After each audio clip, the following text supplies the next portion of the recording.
Bonjour à toutes et à tous, c'est VinceFF. Aujourd'hui, on se retrouve pour une nouvelle vidéo. Et pour faire suite à mon ressenti du Steam Deck, on va aller beaucoup plus loin aujourd'hui. Je vais vous montrer l'UI, que je trouvais un peu bordélique. Je vais vous montrer quelques jeux, voir comment ça tourne sur le Steam Deck, donc avec une résolution native. C'est-à-dire que si vous le regardez sur un écran Full HD ou pire, sur un écran 4K, bah, ça va vous potentiellement piquer les yeux. Mais en même temps, si vous regardez cette vidéo sur un smartphone, eh ben, vous aurez l'impression que c'est pas si mal. Et c'est ça qu'il faut retenir parce que l'écran de la Steam Deck, grosso modo, c'est un gros smartphone. Et, euh, et l'affichage qu'elle donne sur ce smartphone est quand même hyper impressionnante. Et c'est ça qu'il faut retenir. C'est vraiment ça qu'il faut retenir. Ensuite, on ira bidouiller un peu dans le mode de configuration bureau. Donc, on va appliquer un thème, on va appliquer quelques petites configurations, on va installer des logiciels. Je vais même vous montrer un outil formidable pour installer plein de logiciels en même temps qui sont dédiés au gaming et qui vont ultra servir sur le Steam Deck. Ça s'appelle Gaming Flatpak, fait par Chevek. Et je pense que ça peut servir pour tout le monde, que vous soyez sur Linux ou sur le Steam Deck. Ça sert vraiment pour tout le monde. Donc voilà, et donc bah, ça sera déjà pas mal. Donc voilà, on se retrouve sur l'UI. Donc là, je vais utiliser mon clavier majoritairement pour naviguer dedans. Parce que finalement, mon Steam Deck est en mode docké, là, pour le coup, pour pouvoir streamer. Donc ce qu'on a en haut, comme je vous le disais, c'est un peu un menu à la Switch, c'est que tous les jeux que vous avez joués dernièrement sont affichés en haut.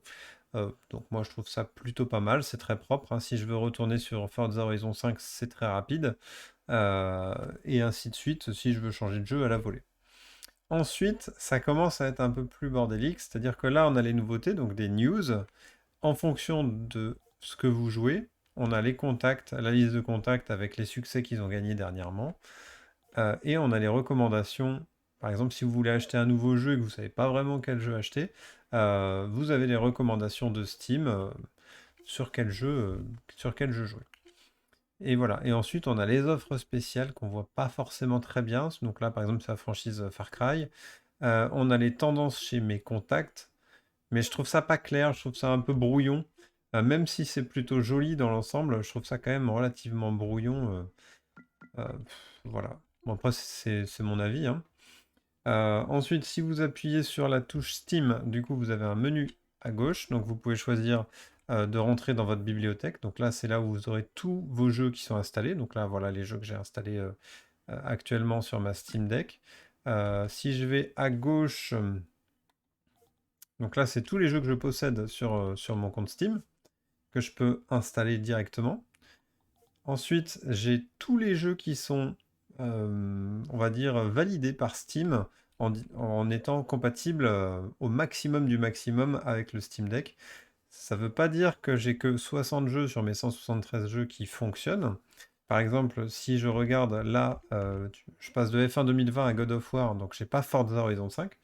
Par contre, moi, dans ma partie installée, j'ai Forza Horizon 5 d'installer et ça fonctionne très bien. Donc c'est vrai que les jeux qui ont un petit macaron vert, pas de problème, vous pouvez y aller les yeux fermés, ça fonctionne. Mais ceux qui n'ont pas ce macaron, donc par exemple Age of Empire ou Forza Horizon, ça fonctionne très bien, pas besoin de passer à côté, hein, ça fonctionne très bien. Il n'y a que quelques jeux qui sont en rouge. Et cela, bah, cela, vous ne pourrez pas y jouer pour l'instant parce que soit il y a l'Easy Anti-Cheat, soit ça fonctionne tout simplement pas encore sur Linux. Bon, moi j'ai regardé, grosso modo, j'ai 85-90% de ma ludothèque qui est compatible avec le Steam Deck, donc c'est quand même relativement énorme, et en sachant que tous les jeux les plus récents sont compatibles. Donc j'ai de la chance, ça aurait pu être dans le sens inverse. Ensuite, j'ai un autre menu là, si je vais sur les trois petits boutons.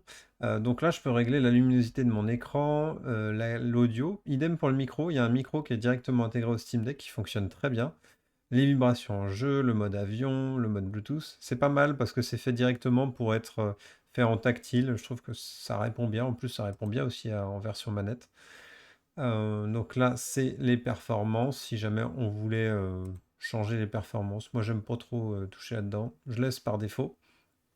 Là, ici, c'est la partie contact, donc tous les contacts qui sont connectés ou non, et les notifications. Donc ça reste très léger, mais par exemple pour jouer avec vos potes qui vous ont invité sur Apex par exemple, bah ça se fait très bien en 3 secondes, il y a la notif et puis vous rejoignez la partie. Donc ça c'est plutôt cool. Ou Counter-Strike par exemple, ça fonctionne très bien. Donc voilà pour la partie UI, donc elle fait le taf, mais je la trouve quand même bien fouillie.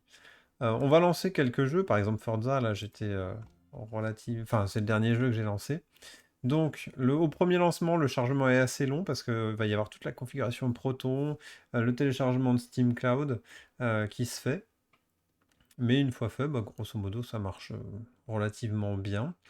Euh, Faut pas être pressé non plus, hein. Il y a beau avoir un SSD dans la petite machine, je trouve que le chargement du Steam Deck est relativement long, comparé à mon PC en tout cas.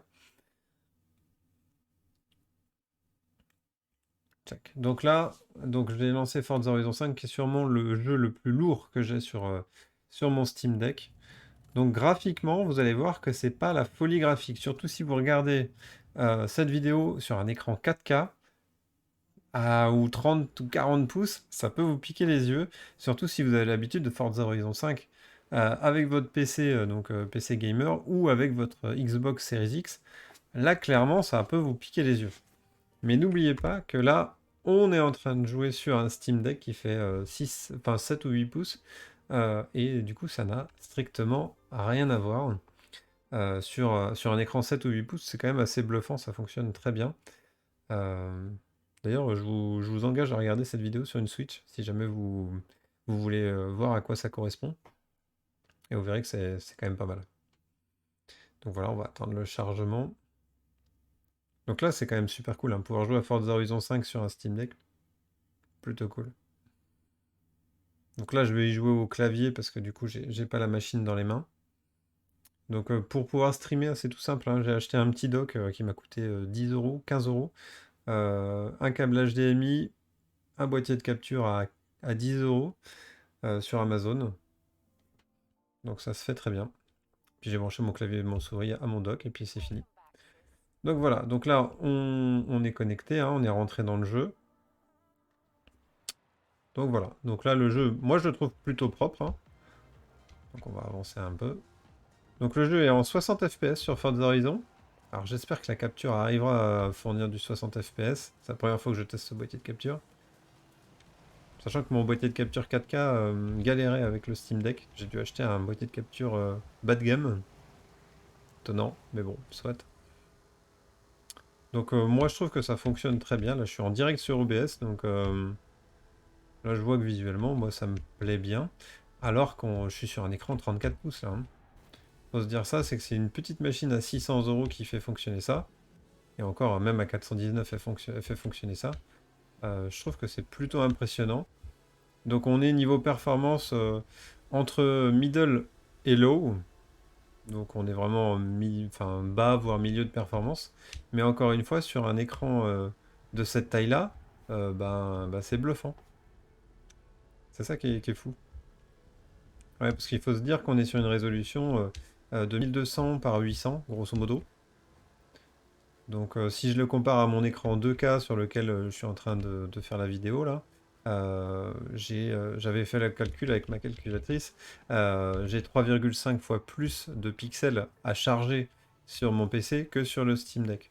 Donc là juste en nombre de pixels, et ensuite je réduis la taille, et donc du coup bah, ça change complètement toute l'expérience. Donc voilà, moi je trouve que c'est pas mal. Donc voilà, je vous ai montré grosso modo comment tourner Forza. Je sais même plus comment on s'en va. Voilà, exit to desktop.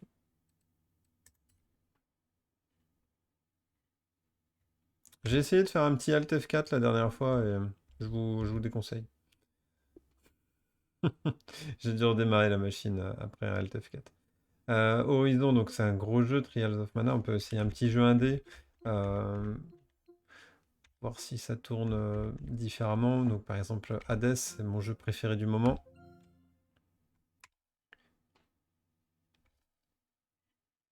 Sachant que je sais pas si c'est le karma, je n'avais pas encore réussi à terminer Hades.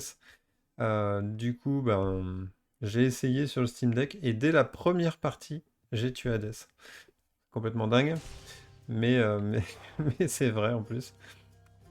D'ailleurs, c'est la dernière fois que j'ai joué à Hades, j'ai fini le jeu. Donc là, on voit le jeu. Donc là, pareil, hein, on est sur une résolution donc, par défaut.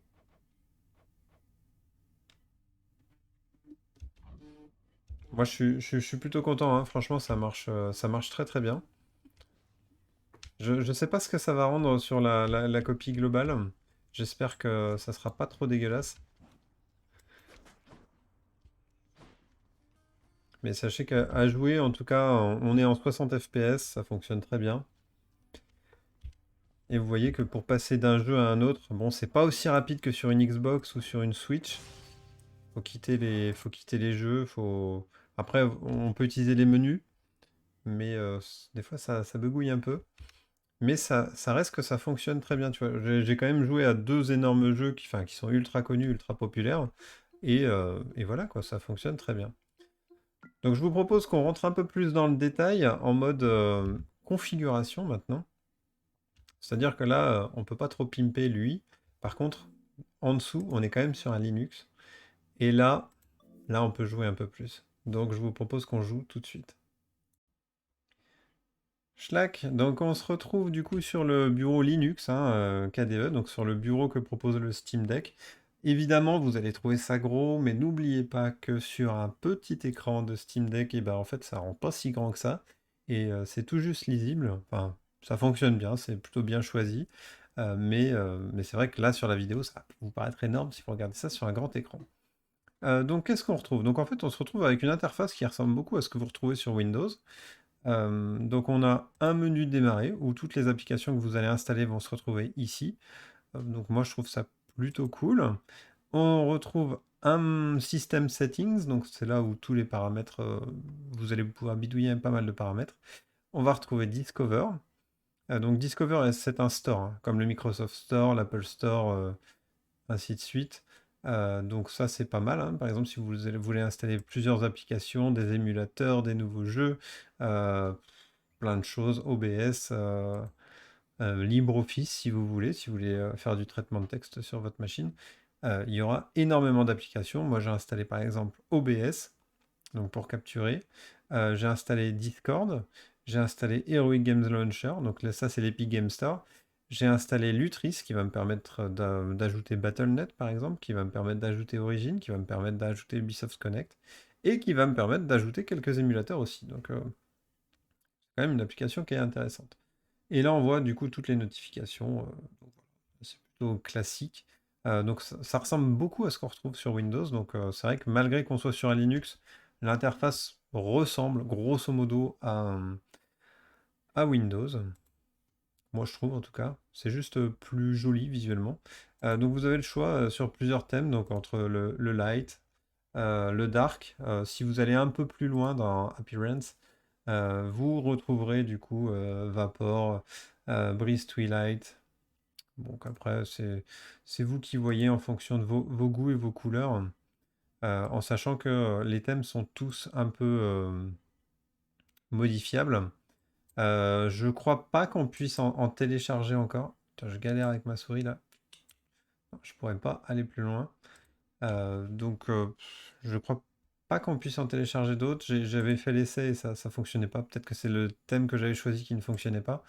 Mais grosso modo, je pense qu'on peut pas aller plus loin. Euh, Mais par contre, on peut quand même faire pas mal de bidouilles, hein. Attention, hein.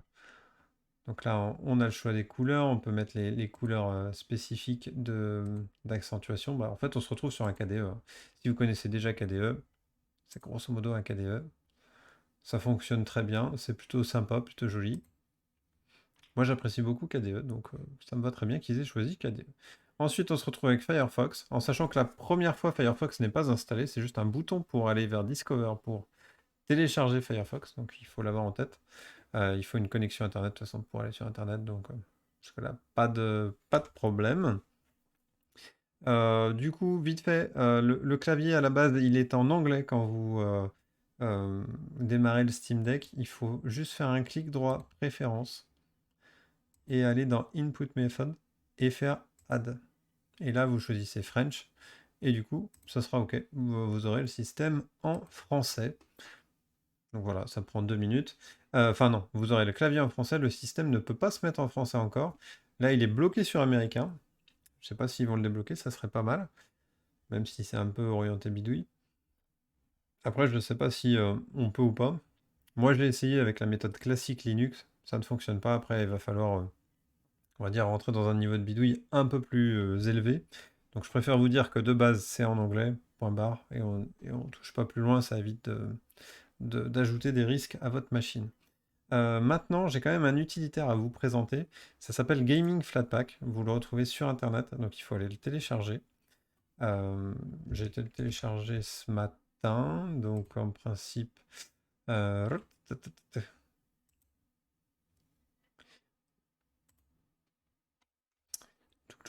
Donc là, Gaming Flatpak de Chevek. Donc ça, c'est un utilisateur du Discord GLF. D'ailleurs, je vous recommande d'aller sur le Discord GLF si jamais vous avez des questions autour de Linux, autour du Steam Deck. Parce que bah, on est plus de 780 maintenant. Donc si vous avez besoin d'un coup de patte, on peut être là pour vous aider. Et puis bah du coup, c'est quand même une communauté qui est plutôt cool. Je sais pas s'il était en train de télécharger ou non. Gaming Flatpak 0.12. Donc moi ce matin j'étais chargé à 0.11, il y a la 0.12 qui est arrivée entre temps. Donc je vais vous présenter ce que ça donne avec la 0.12 en direct. Du coup ça va être dans Download. Check. Allez, on va tester cette 0.12. Extract here. Donc là, on extrait du coup l'archive et on clique deux fois sur Gaming Flatpak, on exécute. Et là, on a un outil qui est quand même sympa. C'est qu'en fait, à la base, dans Discover, si vous allez chercher, en fait, vous allez avoir une tonne d'applications. Mais quand je dis une tonne, il y a peut-être 3, 4, 5 000 applications différentes. Et en fait, on a Gaming Flatpak qui existe. Donc, je vous mettrai le lien en description si ça vous intéresse. Euh, Ça permet d'avoir uniquement les logiciels qui, en fait, qui sont intéressants pour toute la partie gaming. Et c'est tout. Donc, en fait, tout ce qui est LibreOffice, tout ça, du GIMP, vous ne l'aurez pas. C'est vraiment orienté gaming. Donc là, on retrouve Steam parce que on est sur, en fait, on est sur une application qui fonctionne avec Linux. Donc, à la base, Steam n'est pas installé sur Linux. Donc là, c'est une aide pour installer Steam. Vous n'avez pas à le faire parce que c'est déjà installé. On voit que moi, j'ai déjà installé Lutris, j'ai déjà installé Roy Games Launcher. Ils sont tout simplement en bas, là. Par contre, ce qu'on peut voir... D'ailleurs, au passage, vous pouvez installer Proton Glorious Egrol et Proton Hub Qt.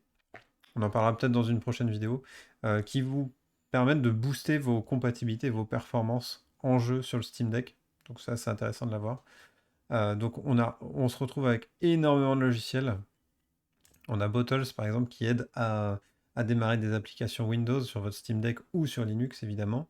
On a Yuzu, qui est un émulateur de Switch. On a RPCS3, donc qui est un émulateur de PlayStation 3. On a RetroArch. On a quand même pas mal de choses, hein.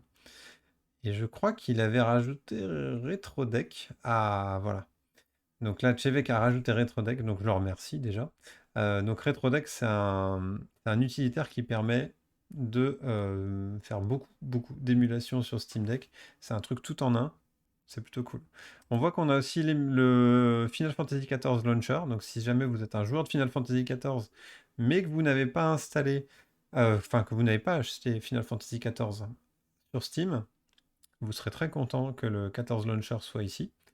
Voilà, on retrouve Discord, on retrouve pas mal de petites choses, un TeamSpeak, OBS, K2N Live pour faire du montage vidéo si jamais vous voulez. Donc voilà, par exemple, nous on va installer RetroDeck du coup ensemble, on clique sur OK, et là, il va lancer son petit programme et il va installer tout ce qu'il faut pour que RetroDeck fonctionne.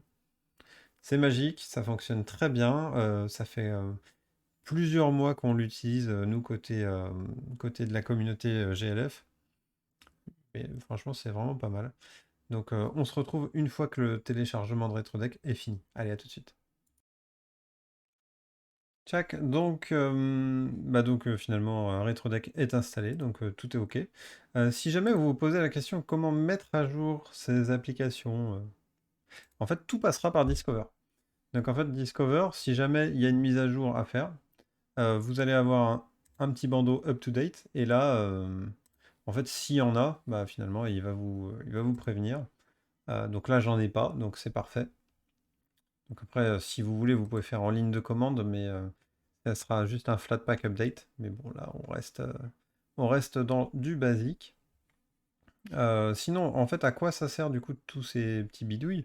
Par exemple, si vous voulez juste aller regarder une série Netflix aujourd'hui, vous ouvrez Firefox, vous allez sur Netflix.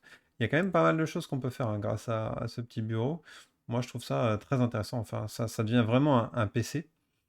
Fait intéressant aussi, donc là, on voit qu'on a RetroDeck hein, d'installer, normal. Tchouk, ça sera internal pour moi. Donc là, il demande si c'est sur la carte SD ou sur le disque dur interne. Donc moi, je ferai tout sur le disque dur interne, je pense. J'espère que ça marche. Voilà, ça marche. Nickel. Oh, c'est beau.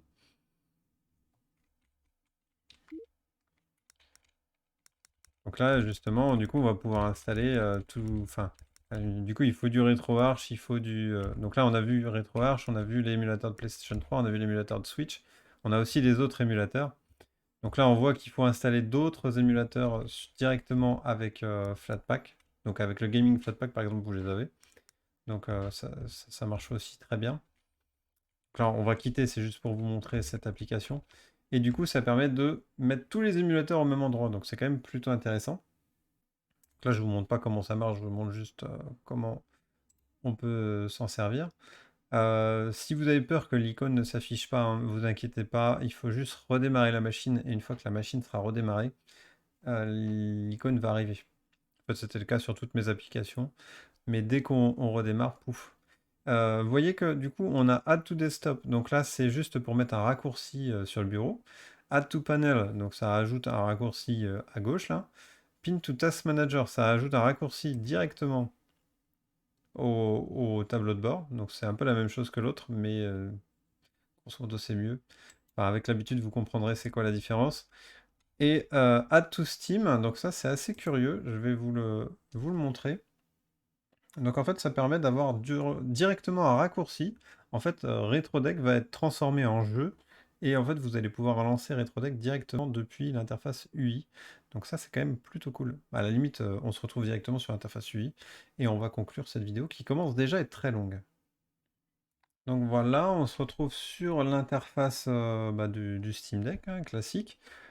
Et donc du coup, en fait, on va aller dans les menus de la bibliothèque. Donc là, il faut cliquer sur Steam. Toujours un peu le bazar, moi j'aime pas trop ça. Steam Bibliothèque. Et là, en fait, comme je vous l'ai montré tout à l'heure, on avait les options parfaites pour Steam Deck, tous vos jeux installés, favoris, collections et non Steam Deck. Et là, en fait, on va retrouver du coup RetroDeck qui est l'application que j'ai ajoutée.